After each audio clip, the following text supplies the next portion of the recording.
મેળાનો ફોર્મ ઉપાડવાનું આજે છેલ્લો દિવસ છે. 10 તારીખે છેલ્લી તારીખ હતી અને આજે જે મોટી રાઇડ્સ ફોર્મ નહીં લઈને જાય તો આ નક્કી થઈ જશે કે હવે મોટી રાઇડ્સ આ મેળાના જે એસઓપી છે આના મુજબ ક્રાઇટેરિયા ફૂલફિલ નથી કરતી ને જેથી મોટી રાઇડ્સ નહીં થઈ શકશે. મેળાનો લેઆઉટ સંભવિત પરિસ્થિતિને ધ્યાને રાખીને લેઆઉટ રિવિઝન કરવાની એક્સરસાઇઝ અમે ઓલરેડી ચાલુ કરી દીધી હતી અને આ ઓલમોસ્ટ 1-2 દિવસમાં ફ્રીઝ થઈ જશે. પછી જે મોટી રાઇડ્સ નહીં આવે તો આ પરિસ્થિતિમાં જે નાની રાઇડ્સ જે છે અથવા નાના સ્ટોલ ધારકો જે છે આને માટે અમે ફરીથી 1-3 દિવસની એક ઓપોર્ચ્યુનિટી આપીશું, 3 અથવા 5 દિવસની, જ્યારે આ લોકો ફોર્મ લઈ શકે છે અને પછી આની હરાજીની પ્રક્રિયા કરીશું.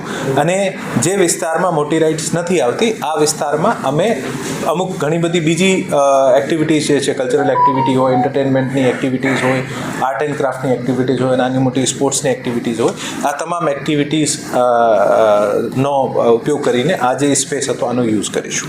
એ પરિસ્થિતિ ડેવલપ થશે આના મુજબ નિર્ણય લઈશું.